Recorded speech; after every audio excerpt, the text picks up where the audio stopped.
아인슈타인의 상대성 이론 대 양자 얽힘의 대결. 우리는 우주를 이해하려는 여정에서 두 가지 거대한 물리학적 이론을 마주하게 됩니다. 아인슈타인의 상대성 이론과 양자역학이 바로 그 주인공들입니다.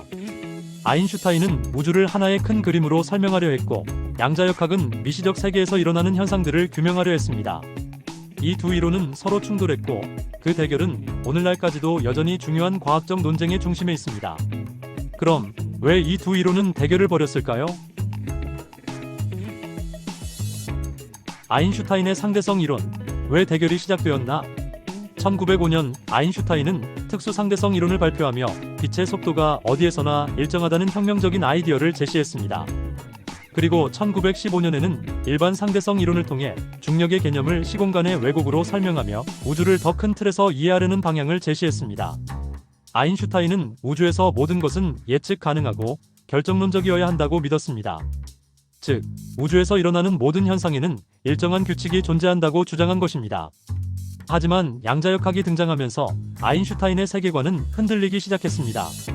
양자역학은 미시적인 세계에서 물리적 법칙이 확률적으로 작용한다고 주장하며, 이는 아인슈타인의 결정론적 우주관과는 완전히 상반되는 개념이었습니다. 그래서 아인슈타인은 양자역학의 불확실성과 확률성을 받아들일 수 없었고, 양자역학의 의문을 제기하게 되었습니다.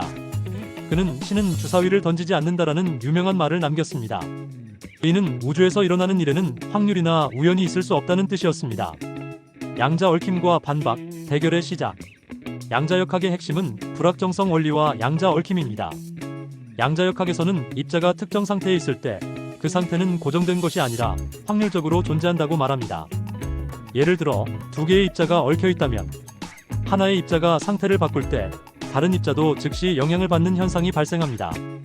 이는 우리가 일상에서 이해할 수 없는 방식으로 정보가 전파되는 것을 의미합니다. 아인슈타인은 이런 즉시적인 영향이 실제로 가능할 수 없다고 믿었고, 이를 유령 같은 작용이라고 불렀습니다. 실험과 논쟁, 그 결과는 양자 얽힘이 실제로 존재한다는 것을 수학적으로 증명한 사람은 물리학자 존 벨이었습니다. 1964년 벨은 벨의 정리를 발표하며 양자 얽힘이 실제로 실험에서 관측될 수 있다는 이론적 기반을 마련했습니다. 이후 1982년 알랭 아스펜은 실험을 통해 양자 얽힘 현상을 입증했습니다. 이 실험은 아인슈타인의 결정론적 우주관을 완전히 반박한 것이었습니다. 양자역학은 실제로 불확정성과 확률적 행동이 우주에서 일어날 수 있다는 것을 증명해낸 것입니다. 결과적으로 아인슈타인의 상대성 이론은 여전히 우주에서 시간과 공간의 구조를 이해하는 데 중요한 이론으로 남아있지만, 양자역학은 미시적인 세계에서 일어나는 현상을 이해하는 데 필수적인 이론으로 자리 잡았습니다. 아인슈타인의 신은 주사위를 던지지 않는다는 신념은 실험과 이론에 의해 반박되었지만, 그가 제시한 결정론적 우주관은 여전히 많은 사람들에게 중요한 영향을 미치고 있습니다. 결론. 오늘날 아인슈타인의 상대성 이론과 양자역학은 여전히 서로 다른 영역에서 각각 중요한 역할을 하고 있습니다. 상대성 이론은 우주의 거시적인 구조와 중력 의작용을 이해하는 데 필수적이고, 양자역학은 원자와 입자 수준에서 우주의 기본적인 법칙을 이해하는 데 필수적입니다. 하지만 여전히 이 두 이론을 하나로 통합하는 문제는 과학계에서 해결해야 할 큰 과제로 남아 있습니다. 양자 얽힘의 발견은 우주가 우리가 직관적으로 이해할 수 있는 방식만으로 설명되지 않는다는 중요한 사실을 보여주었고, 아인슈타인의 신은 주사위를 던지지 않는다는 주장은 결국 과학적 실험에 의해 반박되었습니다.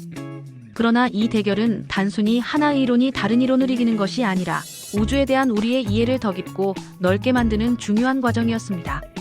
그리고 이번 대결은 끝이 아닙니다. 물리학의 세계는 끊임없이 새로운 질문을 던지고 있습니다. 그 다음 이야기에서는 우리가 우주의 본질을 이해하는 또 다른 중요한 논쟁을 다뤄보겠습니다. 바로 다중우주 해석 대 코펜하겐 해석입니다. 다중우주 해석은 관찰자가 세계를 분리하는 현상을 설명하며, 코펜하겐 해석은 우리가 경험하는 현실을 확률적으로 바라봅니다. 두 해석은 어떻게 다르고 왜 사람들은 이들 각각에 대해 동의하거나 반대하는 걸까요? 그 이야기로 다음번에 이어가겠습니다.